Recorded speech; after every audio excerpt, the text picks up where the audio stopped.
nosso Olá, colega Kelsen, e boa tarde. amigo Boa tarde a Richard. todos. Boa tarde a todos. Boa noite já, né? 18 horas e 2 minutos. Boa Boa noite, noite. isso mesmo. Então, convidado para a Wise Live de hoje, para o nosso bate-papo, é Richard. Richard Medeiros, não é isso, meu amigo? Me lembra aí, tá certo? Tá certo, isso mesmo. Richard Richard Medeiros. Medeiros, exatamente. Richard, pessoal, é o CDO CDO na Pixion, CDO da Pixion, e ele está envolvido num projeto super inovador, super atual e que provavelmente vai alterar completamente a forma de uso da tecnologia na área de saúde. Cristiano já tem experiência nessa área, nessa tecnologia, e ele foi convidado hoje para falar sobre inteligência artificial. Então a ideia hoje é de desmistificar um pouco a inteligência artificial. A gente brinca que quando a gente fala de inteligência artificial, quem é um pouco mais velho, lembra dos robôs, das espaçonaves, dos filmes dos filmes de ficção científica, das naves espaciais. Quem é um pouco mais novo vai lembrar do Exterminador do Futuro. Quem é um pouco mais novo já assistiu alguns filmes, aí, inclusive sobre inteligência artificial. Assim, é um tema muito polêmico, é um tema muito interessante. E a ideia hoje é um bate-papo muito interessante sobre esse tema, falar um pouco de como é que isso tem mudado a forma de...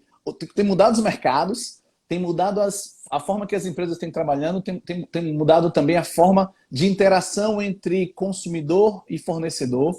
Então, tem revolucionado de várias maneiras. A gente brinca que Hollywood já tratou muito sobre isso, e agora é a hora da vida real tratar sobre esse assunto, né, Richard?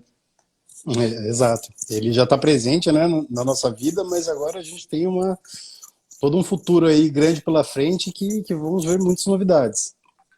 Então, Richard é essa pessoa fabulosa que eu já conheço já há aproximadamente uns 2 anos, muito inteligente, super capaz, e vai estar batendo esse papo conosco. Mas antes eu queria já dar algumas recomendações. Para você que quer interagir conosco, que quer perguntar, que quer saber mais informações, ou quer aprofundar mais algum detalhe, tem essa interrogaçãozinha aí embaixo no vídeo. Você clica na interrogação, digita a sua pergunta, que a equipe, eu vou estar verificando aqui, a equipe também da gente vai estar nos apoiando e vai estar nos dando esse retorno. A gente vai interagindo com vocês e passando para vocês essas informações.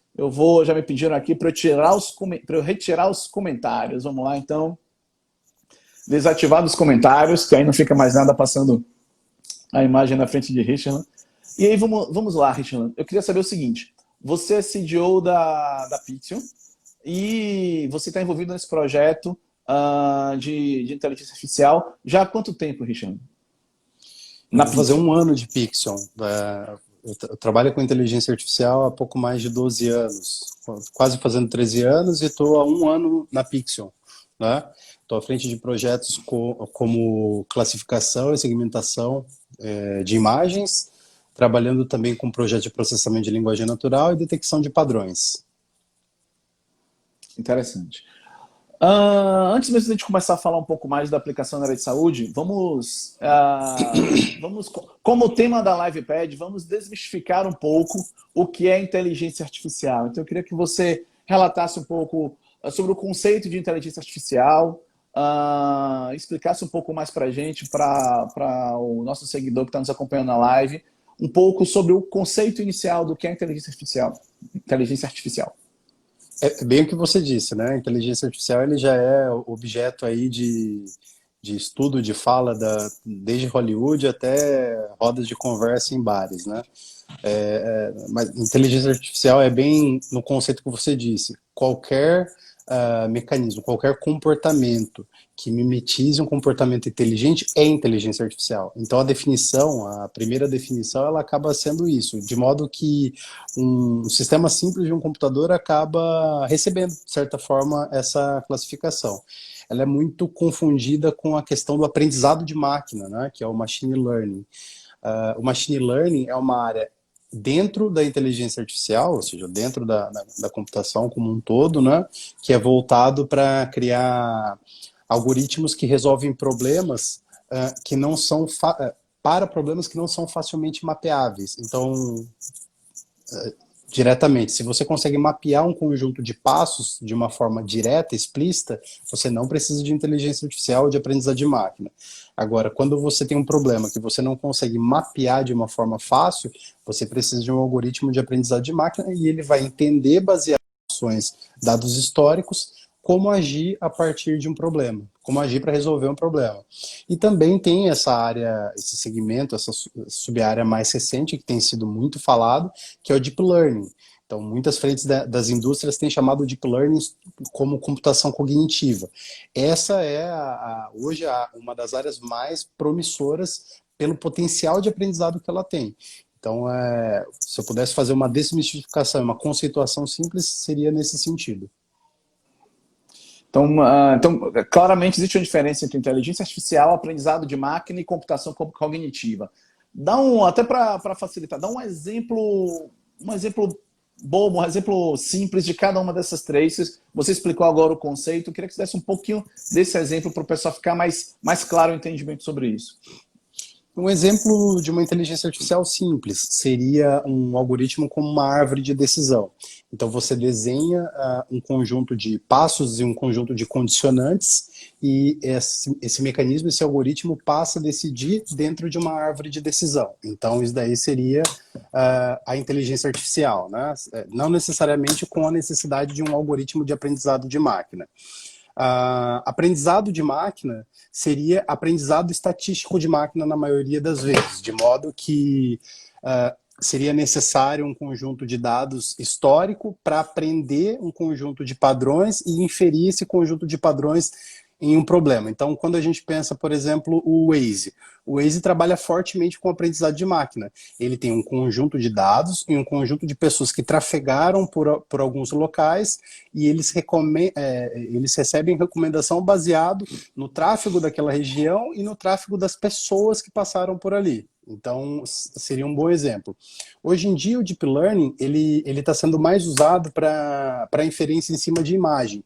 Então, um item que está sendo muito difundido, muito comentado hoje em dia, que é o Deepfake. Quando você vê uma foto de alguém famoso falando um discurso que não é aquela pessoa que teria feito, aquilo lá é feito sob Deep Learning, sobre essa outra vertente de inteligência artificial. Mas um está subordinado ao outro, né? A gente pode pensar a inteligência artificial como um grande guarda-chuva, dentro dela aprendizado de máquina e dentro dela Deep Learning. Tá? A diferença do Deep Learning em si é, dentro do próprio aprendizado de máquina, a gente pode ter, por exemplo, redes neurais simples. Agora, o Deep Learning seria um conjunto de camadas de rede neural que, através desse conjunto de camadas, possibilitam um conjunto muito grande de asserções e, portanto, ele tem uma tendência de aprender de uma forma mais ampla, porém, usando muito mais esforço no aprendizado.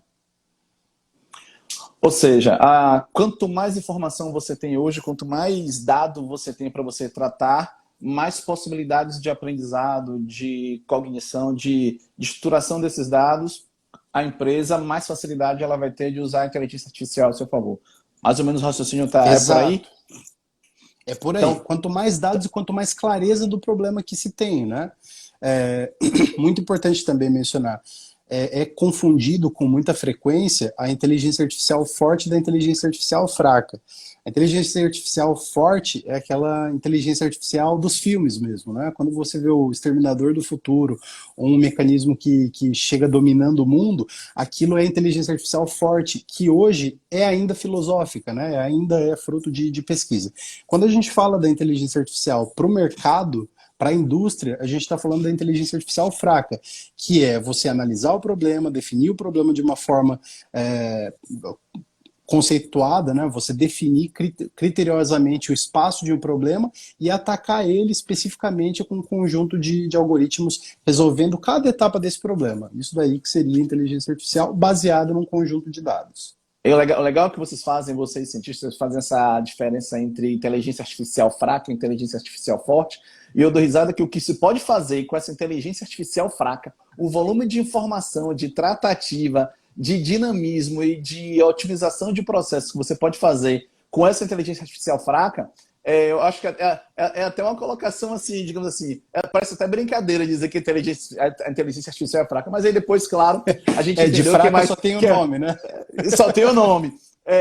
Mas depois ficou claro que, na verdade, é relacionado à consciência, né? Na verdade, a inteligência artificial Exato. fraca, ela trata com uma potência muito grande de processamento de dados, um tratamento muito grande de bilhões de dados, que, vamos fazer uma comparação rápida, manualmente levaria-se 10 anos para poder fazer, você faz em segundos com essa inteligência fraca, mas a consciência dela é que ainda é fraca. Então, ou seja, ela precisa de uma regra montada, de uma determinação de um comando consciente humano, no caso, para isso, correto?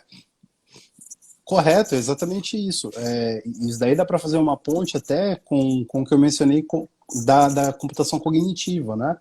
O termo computação cognitiva, que é associado com o Deep Learning, ele, de certa forma, é um pouco mal compreendido, principalmente por adventos de marketing. Ele é mal compreendido porque fala-se muito sobre ele, mas não existe material disponível assim mais palatável para todas as pessoas, né?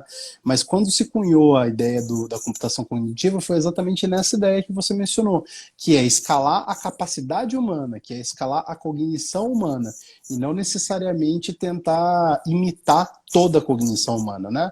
Por cognição, a gente sempre parte do princípio que cognição é o que você tem memória, raciocínio, tem percepção e faz juízo, né? Então, hoje, a cognição no modelo que a gente conhece, no modelo humano, ela ainda é restrita para nós, né?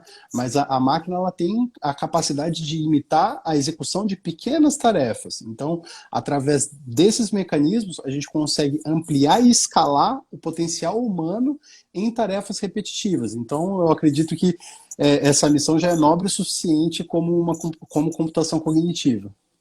Eu estou fazendo questão de tratar esses conceitos iniciais para que os seguidores que estejam acompanhando a gente, eles entendam e possam entender os exemplos que a gente vai estar tratando na prática aqui mais um pouco na frente, para entender o tamanho que é o potencial dessa ferramenta, o quanto que isso tem transformado mercados e o quanto que isso já está presente na vida da gente, e que muitas vezes as pessoas não percebem. Então, antes ficou claro um pouquinho mais sobre o conceito aí para as pessoas. Tem algumas abordagens técnicas que você também já tratou aqui, as abordagens técnicas com relação a como é que trabalha, como é a execução, como é que é esse trâmite. Outra pergunta que eu queria tratar com você, ainda com um pouco de abordagem técnica, antes de a gente entrar um pouco na parte de legislação sobre isso, também é muito importante. Existe uma falsa ideia de que inteligência artificial você precisa de supercomputadores para executar, correto? Ou a depender Correto? do Isso é modelo e bem da ferramenta que recorrente você... achar isso. Então, mas na prática hoje, o que é que você precisa? O que é que um objeto de inteligência artificial pode ser aplicado? Em que tipo de hardware, que tipo de exigência técnica física você precisa para isso?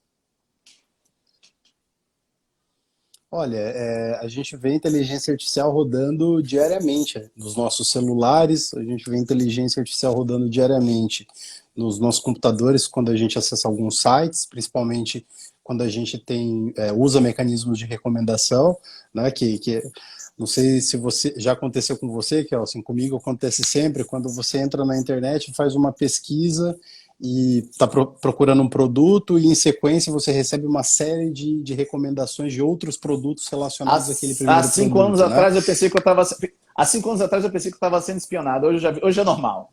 Hoje é comum. Isso é muito comum. Então, quando a gente fala da inteligência artificial, a gente tem uma gama de possibilidades, né? Existem algoritmos mais simples e algoritmos mais leves, né, que podem rodar em qualquer computador, em qualquer celular, em qualquer plataforma, Sim. e também existem aqueles algoritmos mais complexos, mas não necessariamente pela essência da complexidade do algoritmo, mas sim pela quantidade de dados que ele precisa processar para ele chegar a resultados assertivos ou ele chegar a um modelo de inferência que se ajuste na resolução de um problema. Então, assim, Sim. hoje em dia não existe uma restrição efetiva para que máquina que eu precisaria para rodar um modelo de inteligência artificial. O mais adequado nesse sentido seria qual é o problema, qual é o tamanho do problema, qual é o tamanho do conjunto de dados necessário para resolver esse problema através de um algoritmo de inteligência artificial e qual é a quantidade de tempo que se precisa resolver ele, né? Claro, existem também aqueles problemas, como cálculos astronômicos, como pesquisa experimental, física quântica, que sempre vai demandar um poderio maior dos computadores. Mas, assim, para o nosso dia a dia, hoje o que se tem de hardware já é o suficiente para resolver Qualquer grandes gadget, problemas, qualquer né? equipamento, qualquer do iWatch ao smartphone, à televisão, todo mundo já está usando um pouco de inteligência artificial, correto? Correto, é isso aí. Diariamente, né? Hoje em dia, tanto o aplicativo de entrega de comida, de logística, o aplicativo de transporte, hoje em dia a inteligência artificial já é presente na vida de todas as pessoas, mesmo quem não usa diretamente, porque acaba, ao estar com o celular na mão, com a geolocalização ativada, acaba sendo um conjunto de dados que vai passando pela grid dos algoritmos aí das gigantes mundiais, né? Claro. Vamos falar um pouco agora, então, já falamos um pouco de conceito, falamos agora da parte de exigências técnicas no caso de hardware. A pergunta é o seguinte, legislação. Você está trabalhando com inteligência artificial, você está trabalhando com um volume cada vez mais de dados, você está falando de análise preditiva, você está falando de uma série de tecnologias montadas em cima de dados que muitas vezes são seus, mas muitas vezes são de terceiros. A gente tem uma legislação forte aí, que é a LGPD, está cada vez mais presente em nossas vidas, está aí batendo na porta as exigências e as fiscalizações. E como é que a inteligência artificial trata? Tem alguma coisa especial para tratar com ela ou rege essas leis que já são de mercado, Richard? Existe muito debate na comunidade científica global, né? Não é só no Brasil. O mundo todo tem falado muito da inteligência artificial, muito do potencial que ela tem de influenciar, principalmente com o advento das últimas eleições. Então, o debate inteligência artificial e uma regulação efetiva para isso tem sido cada vez mais debatido. Entretanto, hoje não existe nenhuma regulação específica para a inteligência artificial. É mais uma discussão em cima das questões éticas, né? Então, qual seriam os limites, quais seriam as formas de controlar, porque, na realidade, a gente não é um problema fácil de se resolver, né? Coibir ou controlar a inteligência artificial é algo muito mais complexo do que parece, a priori. Então, através da própria GDPR, existem mecanismos que acabam controlando o acesso aos dados, né? E o dado é o coração, é o sangue da inteligência artificial. Sem dados, dificilmente você tem um modelo que consiga resolver problemas de uma forma assertiva o suficiente para resolver um problema do dia a dia. Então, através da regulação dos dados, esses mecanismos acabam colaborando com o processo de controle da inteligência artificial, o ajuste do uso da inteligência artificial de uma forma mais justa, mais controlada, né? Existe muito debate sobre se controlar ajudaria mais ou pioraria mais o cenário, né? Mas eu acho que isso daí ainda vai ser uma discussão para os próximos anos. Eu tenho visto grandes frentes nesse sentido. Vamos trazer um pouco agora para o mercado. Vamos trazer o nosso debate, a nossa conversa agora para o mercado. Vamos ter algumas perguntas aqui, até algumas perguntas um pouco polêmicas. Fique à vontade de responder ou não. Tranquilo, é um bate-papo que a gente está se propondo aqui. E aí, pessoal, falar em bate-papo, falar em perguntas, cliquem aí na interrogação aí abaixo aí na tela, digitem, escrevam suas perguntas, que já a gente começa a perguntar, já começou a aparecer algumas coisas aqui. Já a gente começa a conversar com o Richard sobre esse assunto. Richard, uma pergunta aqui que eu já vou selecionar aqui para a gente poder trabalhar.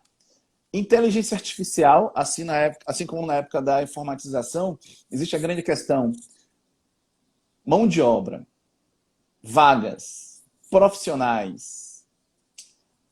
Muitas profissões deixarão de existir com a inteligência artificial cada vez mais em uso. Não quero que você faça nenhuma previsão, não estou dizendo que você não tem nada. Logicamente, pelo que a gente está vendo no dia a dia aí, na aplicação da tecnologia, como vocês têm visto, e principalmente as transformações que isso está levando, tanto nas empresas quanto nas profissões? Responde tecnicamente por aí. Muitas profissões deixarão de Sim, sim. existir, Richard? Essa é uma pergunta bastante recorrente, viu, Kelsen? A resposta rápida e simples para a pergunta é sim. A médio e longo prazo, algumas profissões elas vão deixar de existir, mas elas vão evoluir, né? Eu acho que se a gente falasse há alguns anos atrás, há uns 500 anos atrás, mais ou menos assim, ainda existia uma profissão de cortador de gelo, né? De carregador de gelo. Até que isso daí deixou de ser necessário e a gente passou a ter uma produtora de gelo na casa de cada pessoa. Então aí eu estou te dando um exemplo extremo, né? Mas a tendência na nossa sociedade, independente desta tecnologia que é a inteligência artificial, é com o passar do tempo, com o passar das descobertas das tecnologias e a adoção delas, a sociedade como um todo muda, ela se altera, né? Deixando algumas profissões de lado e abrindo espaço para outras, né?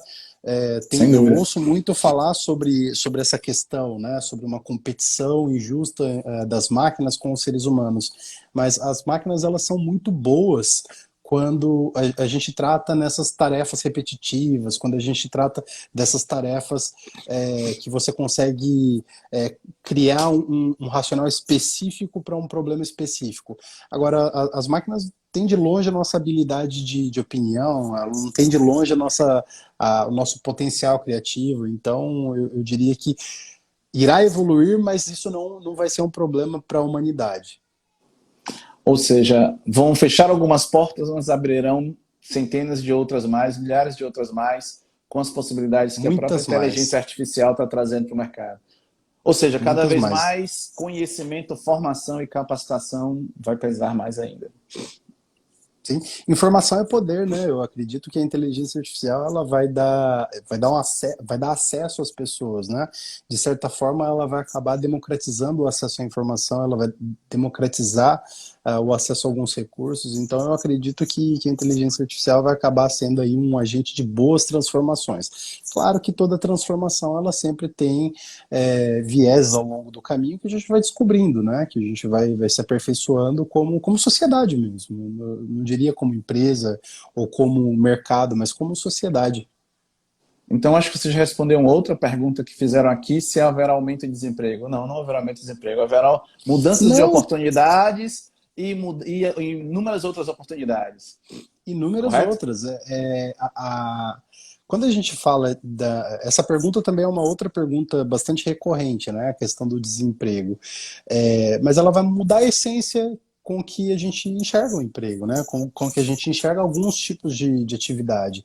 Então, aquelas atividades que são repetitivas, que são maçantes, literalmente, aquele tipo que você entra, executa várias Sim. vezes no dia, daí você fecha o dia e fala, poxa, o que eu produzi ao longo do dia, né? Esse tipo de atividade tem uma tendência a evoluir e deixar de existir. Agora, sempre vai ser necessário ter o agente humano, né? Mesmo com o uso de inteligência artificial, o agente humano vai estar sempre lá curando informação, interpretando junto com a máquina. Então, eu diria que em nível de quantidade, a tendência é que aumente a quantidade de postos e não diminua. Uma coisa interessante é que todas as novas tecnologias, todas essas tecnologias disruptivas que a gente está vendo estão acontecendo nos últimos anos, desde meio de transporte, meios de entrega, comunicação, consumo de mídia, tudo isso tem inteligência artificial já por trás. Já tem essa ferramenta já sendo utilizada a seu dispor. E ela agora está cada vez mais vindo para o atendimento, para a conexão com o público, para a conexão entre empresas e clientes, seja uma relação B2B ou seja uma relação B2C.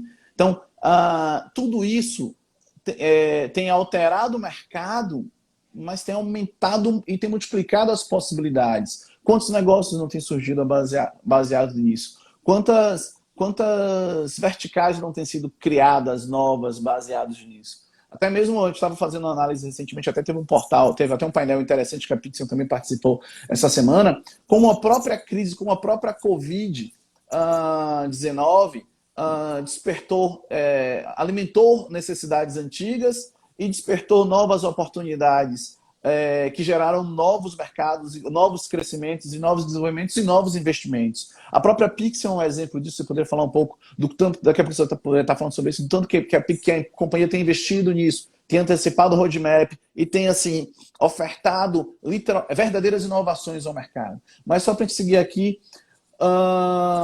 vamos tratar uma outra situação aqui. Novas profissões serão criadas, então vai requerer também uma visão de aprendizado, uma visão de inovação também por parte do profissional. E as empresas? Essa é uma coisa que eu gosto de tratar sempre nas nossas lives, nos nossos bate-papos, nos nossos estudos, que é o seguinte: como integrador de tecnologia, a gente acaba tendo acesso a várias tecnologias, vários fornecedores, vários projetos que utilizam tecnologia de ponta.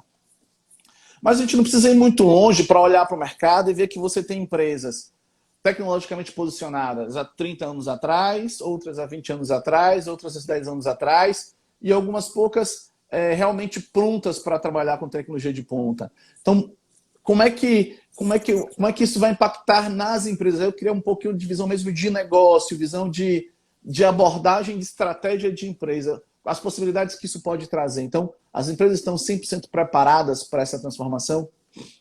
Pela sua experiência de 12 anos?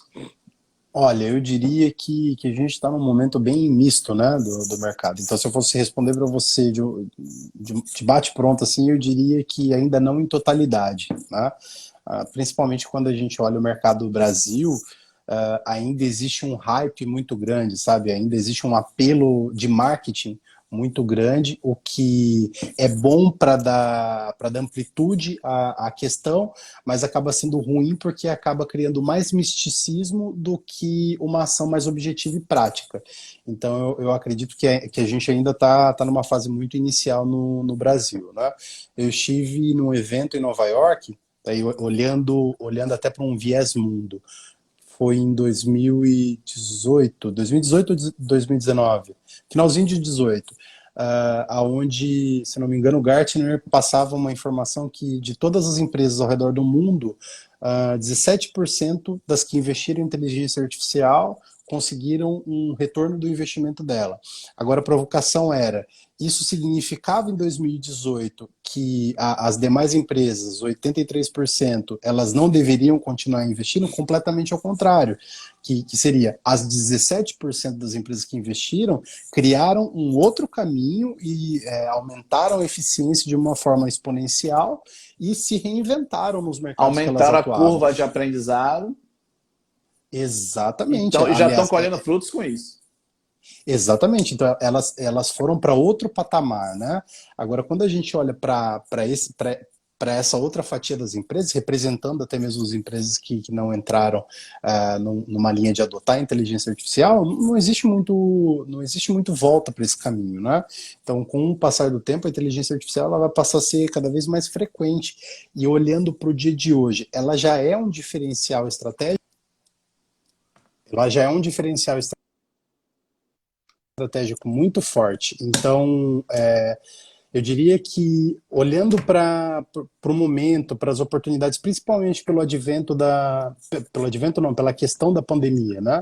A gente tem visto as empresas focando bastante os investimentos e os esforços para otimizar, né? Isso daí acaba conversando um pouco com a questão anterior, que é basicamente assim: a busca ela não é reduzir a quantidade de pessoas, ela é escalar o potencial que as pessoas que têm hoje, entendeu? Então é produzir mais com o que se tem dentro de casa. E a inteligência artificial hoje traz recursos, assim, muitos recursos nesse sentido, com abordagem simples.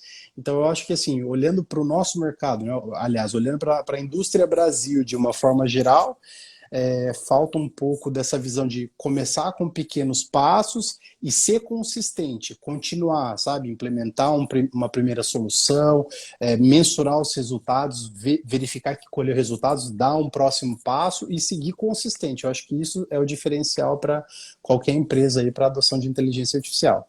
Isso que você falou realmente uma realidade clara. Muita gente fala de inteligência artificial, muita gente fala de uso da inteligência artificial, mas a prática, digamos assim, a prática com retorno São poucas as empresas que conseguiram efetivamente fazer a aplicação correta e devida e que geraram valor ao seu negócio. Como você falou, o marketing, tem muito marketing em cima disso. E que cada vez mais, principalmente agora, nos últimos 6 meses, você tem visto cada vez mais experiências de sucesso. Você tem cada vez mais a gente que está na área de tecnologia, de alta tecnologia, a gente acaba vendo os resultados que esse investimento, que essas empresas conseguiram aplicar de forma correta, de forma adequada, o uso da inteligência artificial, como eles saltaram, como eles chegaram para outro patamar, como eles estabelecem uma nova relação de interação e de identificação de proximidade com o seu cliente. E aí, claro, a inteligência artificial ela se adapta a vários tipos de negócio. E antes de a gente entrar um pouco na área de saúde, fala um pouco sobre os projetos que você já esteve envolvido de alguma forma ou alguns exemplos de inteligência artificial nesses seus anos de carreira para o ouvinte já ter uma ideia do que espera por ele também na área de saúde. Legal. Olha, eu já trabalhei com alguns projetos, né, de inteligência artificial. Geralmente, os projetos de inteligência artificial eles se separam em três pilares, né, que são mecanismos para imagem, detecção de imagem, detecção, segmentação, identificação, né, olhando para a imagem, o processamento de linguagem natural, que é literalmente a máquina ter a habilidade de entender, interpretar e produzir texto, extrair informação de texto, né? E a detecção de padrão e uma análise no sentido de otimização de processos, de recursos, que a gente chama de number crunch, né? Eu trabalhei muitos anos na área da justiça, né? Na área legal. Nessa área, nesse domínio, nós desenvolvemos produtos, projetos voltados à interpretação de texto jurídico, voltado a extrair informações argumentativas e não argumentativas de texto jurídico, com o objetivo de fazer cadastro automatizado de processos, com o objetivo de propor templates para documentos jurídicos e efetivamente entregar sugestões para os advogados à época, né, nos primeiros projetos, que ele lesse o documento e ele tivesse ali uma opção para uma petição inicial ou para uma contestação, e daí num segundo momento também estendendo a inteligência artificial, saindo dos advogados e passando para juízes, para procuradores, para promotores, trabalhando firmemente em identificação de citação dentro de textos. Então, quando a gente lê um texto, o ser humano ele consegue identificar com facilidade pessoas, locais, profissões, problemas, respostas. Agora, de forma linear, a máquina ela não tem essa habilidade, né? Então a gente precisa usar um recurso de inteligência artificial. Então a gente trabalhou com bastante projeto nesse sentido. Identificação de objetos em imagem também é muito comum. Identificação de caracteres, o chamado OCR, a gente trabalha bastante também, que é literalmente você pegar uma imagem que está impressa, você tem uma foto dela e você transformá-la novamente em texto. Também o que é um pouco menos debatido e difundido, que é o ICR, que é quando você tem texto manuscrito e você converte ele para texto editável no computador. É um pouco mais experimental hoje olhando, mas já trabalhei com projetos assim também. Projetos de otimização logística, projetos de otimização de processos de negócio, enfim, foram muitos projetos aí ao longo desses 13 anos. Eu posso dizer que eu sou uma pessoa muito feliz porque eu tive muitas oportunidades de trabalhar com as mais diversas áreas. Quando a gente está inserido no desafio anterior que eu tinha, que era o mundo jurídico, a gente acaba, através do texto jurídico, participando de projetos das mais diversas áreas, porque você vai tratando de assunto de muitas áreas, e olhando esses três pilares aí, foram inúmeras oportunidades e inúmeros projetos. Teve uma seguidora nossa aqui, já colocou aqui, ó, a criatividade é o que vai ser um grande diferencial para a inteligência artificial. Só que ela citou aqui, ela botou assim, a criatividade humana, ou seja, mesmo com a inteligência artificial, diferente do que do receio, do medo, ou até mesmo da falsa imagem que tem no mercado, a criatividade humana ainda é o grande diferencial, a inteligência humana e a habilidade do ser humano de aplicar a ferramenta, que é, no caso, a inteligência artificial também, da melhor maneira que vai fazer o diferencial em cima disso. Então, na verdade, a inteligência artificial vem para valorizar o profissional, vem para valorizar a empresa, vem para valorizar o negócio, vem para valorizar a habilidade humana de tratar e de se relacionar com as pessoas e de tratar negócios. Achei Com muito certeza. interessante a E colocação criatividade. dessa pessoa aqui. E preparo, né, Kelsen? Criatividade e preparo. Eu acredito muito nessa somatória, né?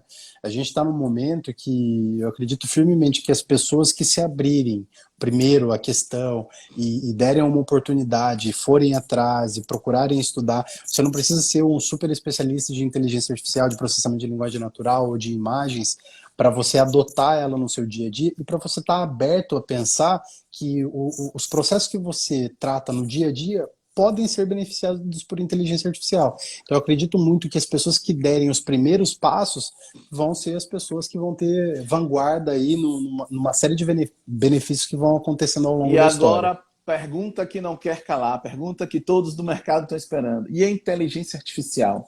Como se apresenta a área de saúde? Olha, muito parecido com o que a gente tem discutido, mas a área da saúde ela tem alguns benefícios muito legais, né?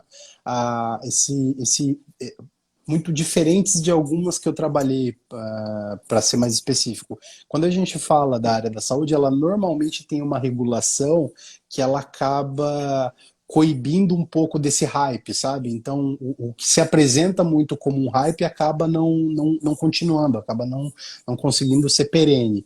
Então, isso daí acaba sendo um excelente recurso, porque quando você vê algo acontecendo no mundo da saúde e ele continua estabelecido, significa que aquilo é um fato, né? Então, aquilo é algo que pode Ou ser usado. seja, na área de saúde não cabe propaganda enganosa. Toda vez que você tenta valorizar algo mais do que eu quero, ele não se sustenta na área de saúde. Podemos dizer Não assim? se sustenta. Exatamente, ele não se Exatamente. sustenta. O público da área da saúde, ele é um dos mais exigentes, né? Não estou aqui dizendo que outros públicos não são exigentes, porque hoje em dia o mercado está cada dia mais exigente. Mas a gente está lidando com, quando a gente fala da área da saúde, a gente está lidando com vidas, né? Então, todos os atores, todas as pessoas envolvidas aí no processo, lida direto ou indiretamente com vidas. Então, qualquer coisa que cheire a algo não tão objetivo já perde espaço rapidamente. Então, por isso que a gente vê uma abordagem muito mais científica olhando para a área da saúde e muito menos mercadológica, né? Então, eu acho que isso daí é um grande diferencial e é algo que tende a ampliar aí o potencial da inteligência artificial na área da saúde. Já respondemos aqui as principais perguntas de conceito, agora vamos mais uma pergunta aqui muito importante. O que é a Lumia? Essa daí é uma que eu particularmente adoro responder, né? A Lumia é a plataforma de inteligência artificial da Pixion, né? Ela é uma personificação de um agente, né? Mas ela não é somente um agente conversacional, ela é uma plataforma de serviço e ela trabalha com a ideia de otimizar jornadas nas áreas da saúde, atendendo os segmentos que a Pixion atua, né? Então, ela pode ser tanto um interlocutor, quando eu digo um interlocutor, é literalmente um agente que está atrás de um chat que vai automatizar serviços. Mas ela não é só isso, né? Ela não é só um chat, um agente atrás de um chat. Ela é um recurso que pode consumir serviços de produtos da Pixion, consumir recursos de produtos de outras empresas, interligar a informação. Então, de uma forma geral, eu costumo dizer que a Lumia ela é um concierge de informações dentro da área da saúde, né? Ela tem um potencial muito grande de interpretar a conversação humana, né, e traduzir isso daí para interação entre serviços e recursos sistêmicos de software. Eu já tive acesso a algumas informações, eu não estou autorizado a dar spoiler, já tive acesso a algumas coisas, mas eu acho que você pode soltar alguma coisa aí para a gente. Então, acho que você sabe o seu nível de autorização, que você pode explicar do que já tem pronto, do que não já tem pronto da Lumia. Mas eu sei que no primeiro lançamento foi um recurso na área de imagem, correto? Foi um recurso lá de... A Lume, ela tem alguns recursos, né? Ela tem um Isso. viés aí de É alguns só CADs, né? antes mesmo dessa pergunta, assim, que a Lumia, pessoal, a Lumia é uma plataforma, como a gente falou, com inteligência artificial, que vão ter diversos recursos, tanto de interação com o cliente, quanto interação entre equipes, quanto interação entre especialidades, ou até mesmo recursos de produtos dentro da própria Pixel, até com produtos de terceiros, que vai estar atendendo a plataforma, ao portfólio Pixel. Então, na verdade, ela é uma plataforma que vai estar atendendo aí a clientes Smart, clientes Chorus, clientes Pax, Aurora. Então, ela vai ser a inteligência artificial por trás de todo esse portfólio da Pixel. Então, em outras palavras, foi o que ele acabou de dizer aqui. E aí vão ter vários recursos, não vai ser nada isolado. E eu já vi que já tem alguns recursos prontos, tem outros bem adiantados, inclusive já tem um lançado, que foi esse que eu te perguntei, da área de imagem. Eu queria que você agora explicasse para o pessoal mais ou menos o que é isso. Legal. Dentro da plataforma da Lumia, nós temos uma plataforma de consumo de CADs, né? Que são os Computer Aided Diagnostics. A ideia dela é diretamente do PAX, diretamente do nosso visualizador de imagens da Icon, que é o ARIA, fazer a recomendação de achados. Então, hoje nós temos um modelo específico para anomalias de pulmão, um modelo específico para anomalias em mama, e nós temos um mecanismo de detecção automática de centroide em vasos. Então, literalmente, quando o médico ele está lá, o radiologista ele está lá olhando a imagem, ele consegue posicionar o mouse em um ponto do vaso, e ele descobre automaticamente qual é o ponto central e ele desenha todo o vaso na extensão da imagem. Então, isso daí a gente acredita que vai ser muito útil para o dia a dia do radiologista. Mas daí vamos pegar esses 3 exemplos, né?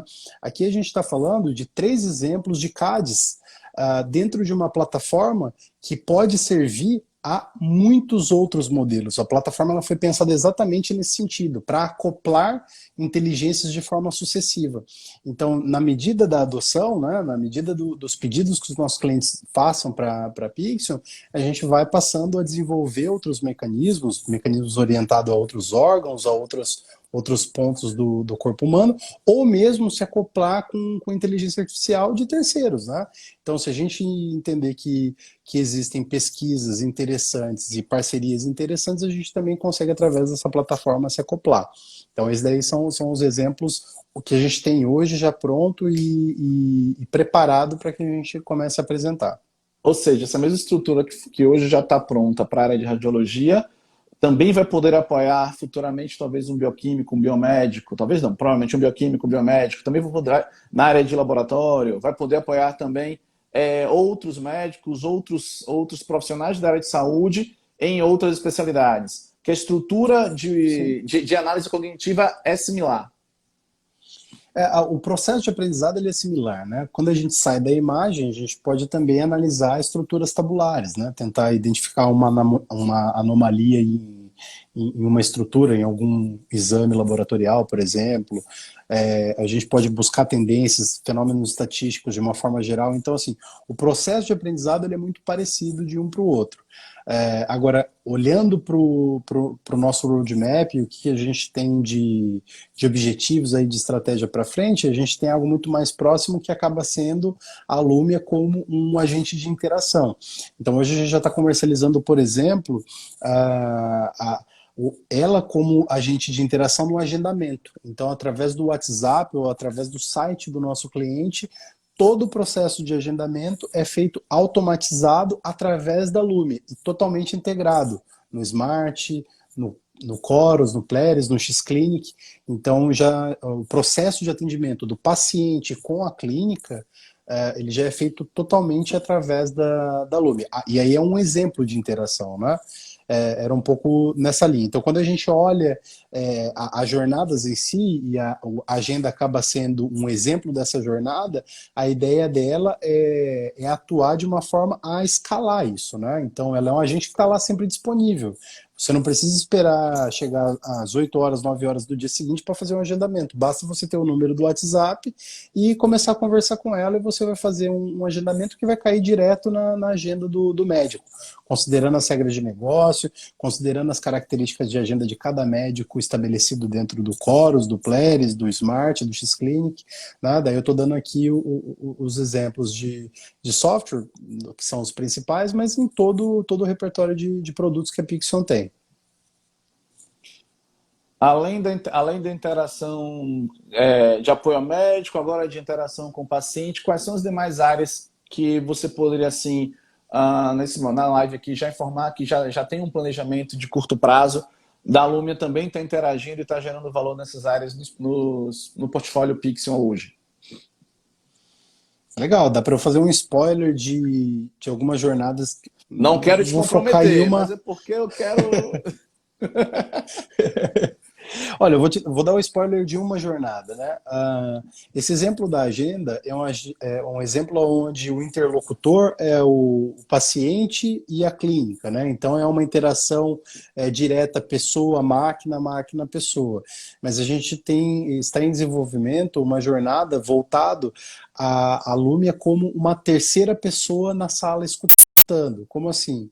Então vamos dizer que num processo de anamnese, a pessoa vai para uma clínica, ela vai para o hospital e ela entra na sala de anamnese, e a enfermeira, por exemplo, ela está lá e afere a pressão da pessoa. Olha, a pressão está 12/7. Ela afere a temperatura da pessoa. Olha, a temperatura é 36/8. Enquanto a enfermeira, a pessoa que está atendendo, ela fala a informação, a Lumia está ali quietinha, só escutando. Então ela age como uma terceira pessoa nessa sala. E enquanto ela escuta essa informação, ela cadastra diretamente o prontuário eletrônico. Então a ideia é que ela seja sempre um agente de informação. Tá?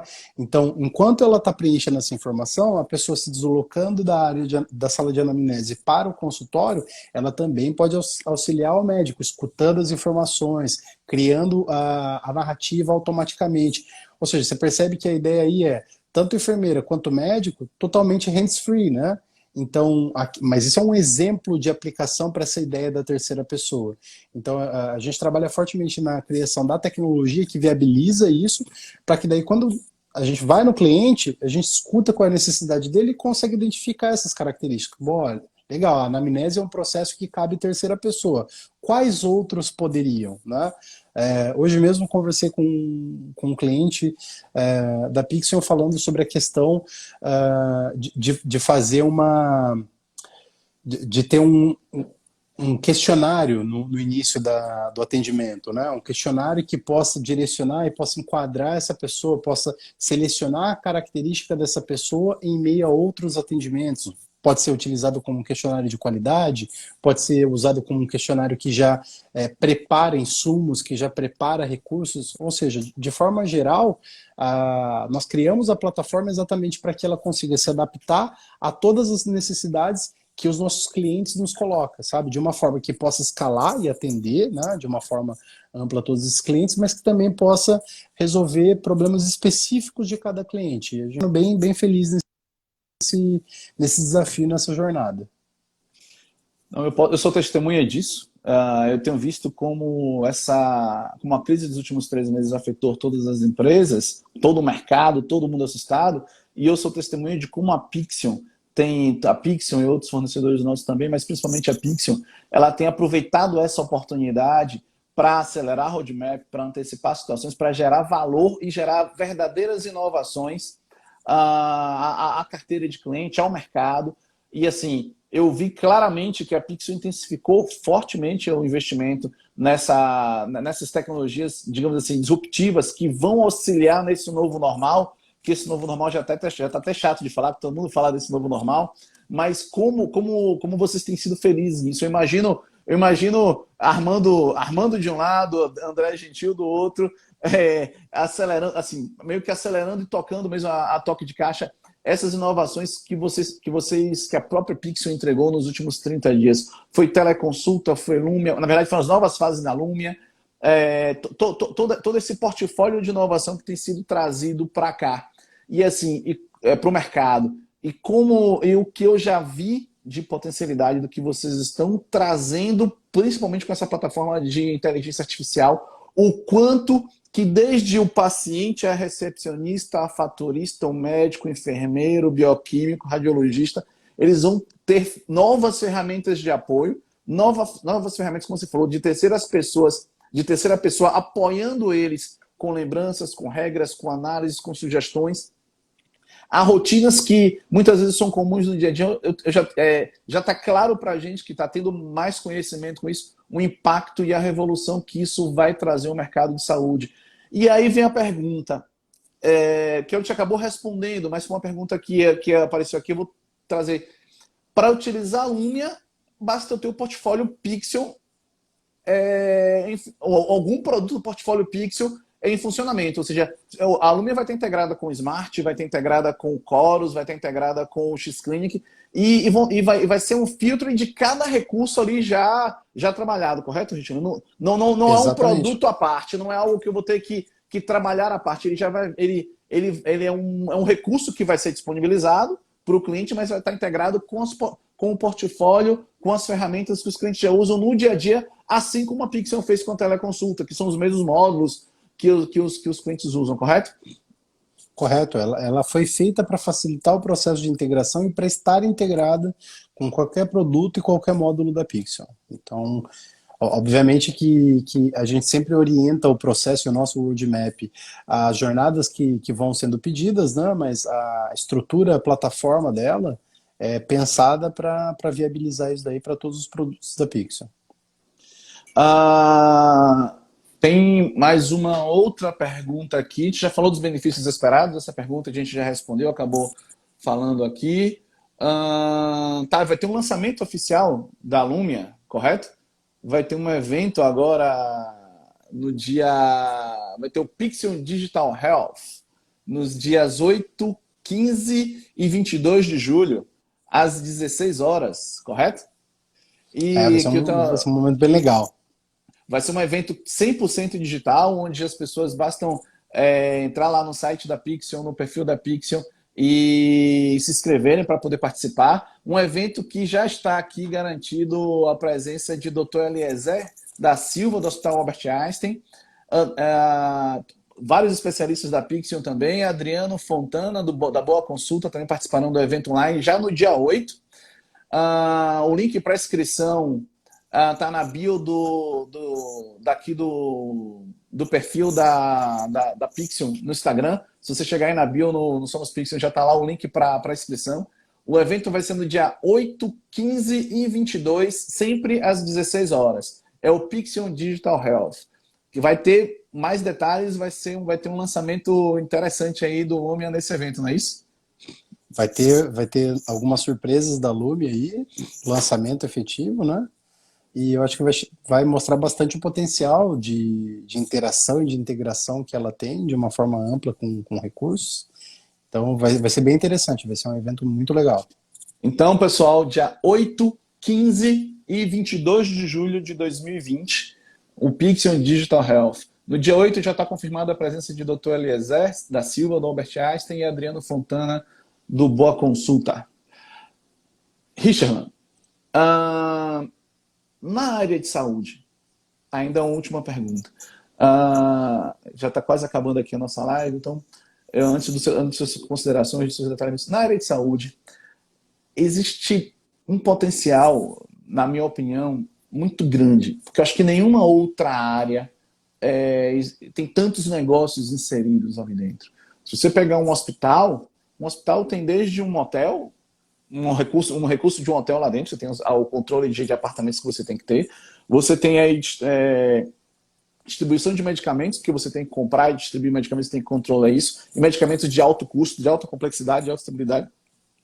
Você tem um processo de serviço muito intenso, seja ele tanto um processo ambulatorial quanto um processo cirúrgico, de alta complexidade, com insumos extremamente importantes, porque tudo isso envolve vida. Então você tem uma das principais agências regulatórias aí, do governo focado nessa área. Você tem aí a Anvisa, tem diversas agências, né? Você tem a Anvisa, você tem a ANS, você tem toda uma regra de convênio, você tem toda uma regra particular, você tem até mesmo o Sistema Único de Saúde aí também com suas regras específicas. Então, é um mercado extremamente complexo, envolvendo centenas de especialidades, e a Pixel está bem posicionada em todos, porque a Pixel está posicionada desde a área hospitalar, a área clínica, a área laboratorial e a área de radiologia.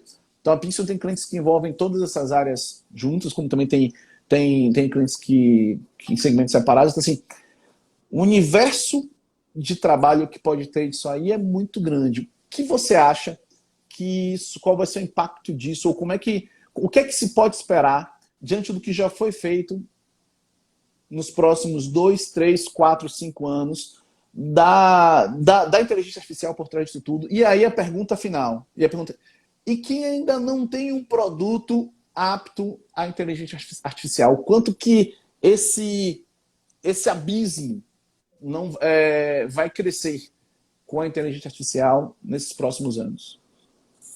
Olha, eu acho que nos próximos anos e com um reflexo muito, muito agora, no início, muito próximo, né? A pandemia acabou forçando que algumas tecnologias aconteçam mais rápido. Então a gente vai ver o resultado acontecendo em 2020. Né? A gente já tem visto isso, o que foi a aceleração do processo de adoção do teleatendimento, da teleconsulta, da teleradiologia. Então isso aconteceu instantaneamente por uma necessidade, né? Por um momento de crise. Né? Mas eu posso te dizer com muita certeza que aí nos próximos anos, e a gente não precisa esperar de novo 5 anos, né, para ter outros resultados. Eu acho que a parte de inteligência artificial, de imagens, ela vai ser um ajudante muito presente para a radiologia, né, dando celeridade, melhorando, otimizando o processo em si, né, possibilitando que escalar o potencial do radiologista, vai trazer celeridade para processos de atendimento, vai trazer redução de filas, né, com otimização. Então, será mesmo que os pacientes eles precisam ficar efetivamente esperando numa fila 1h30, 2 horas? Não poderia ter um mecanismo de automatização desse processo ou de previsão de qual seria o momento certo para ir para a clínica ou para ir para o hospital? Enfim, então, falando de uma forma simples, eu diria que muitas boas novidades, né? Eu acho que o processo de inteligência artificial vai ser transformador e vai ser uma transformação para o bem, né? Olhando para o nosso mercado e olhando para a sociedade como um todo. Agora, olhando para o processo de adoção, né? É muito importante que os hospitais, que as clínicas, eles estejam antenados com esse processo, né? E utilizem ferramentas e recursos que já pensam em uma estrutura de integração direta com esse tipo de tecnologia, né? Não vai ser uma tecnologia para todos, mas vai ser uma tecnologia que quem tiver, né, quem levar ela a sério e estiver disposto a dar um passo de cada vez, vai muito longe, né? Vai disruptar o mercado e a forma com que a gente faz as coisas. E nós estamos no mercado onde a maioria das empresas ainda busca um bom e sólido sistema de gestão. Então, da operação básica. Então, por outro lado, a gente já vai ter cliente que já vai estar usando as nossas ferramentas de gestão e já vai estar num avanço como esse, já trazendo ferramentas e soluções como essas de apoio. Então, sem dúvida, o abismo tecnológico no mercado vai ser cada vez maior, mas com a redução de custo de implantação e de manutenção, tudo isso que foi um outro assunto que você também tratou conosco, isso está cada vez mais fácil, está cada vez mais acessível. Meu amigo, eu queria agradecer sua atenção, agradecer sua disponibilidade. A receber um cientista como esse na nossa Wise Live foi uma honra. Queria que você fizesse suas considerações finais para os nossos seguidores. Muito obrigado, Richard. Muito obrigado mesmo. Muito obrigado, Kelsen. Eu agradeço a oportunidade de falar sobre essa tecnologia que eu gosto tanto, que eu acho que vai ser tão importante para a sociedade, para a humanidade. Né? Acredito muito no que a gente está fazendo. A gente tem utilizado a tecnologia para fazer realmente a diferença na vida das pessoas, né? Inovar pela vida. A gente acredita muito nisso e peço para que todos estejam antenados aí nas novidades que a gente vai trazer para vocês nos próximos dias, principalmente aí no Pixion Digital Health, que vai ser bem legal. Pessoal, sigam a Pixion com o perfil Somos Pixion no Instagram, nas outras redes sociais. Sigam o WiseTech, que é a distribuidora Pixion, para os estados de Bahia, Sergipe e Alagoas. Nós temos a alegria de participar dessa família Pixion já há mais de 20 anos, digamos assim, que a gente já participa dessa família com esses produtos. Essa foi mais uma Wise Live que está acontecendo toda terça-feira. Semana que vem está vindo mais uma live aí muito interessante. Acompanhe as nossas redes sociais que vocês vão saber das novidades. E toda terça-feira, às 18 horas, vai ter uma live como essa, sempre com textos, sempre com assuntos muito interessantes para a área de gestão, para a área de negócio, para a área de tecnologia. Pessoal, muito obrigado e até a Muito próxima. Muito obrigado. obrigado, Richard.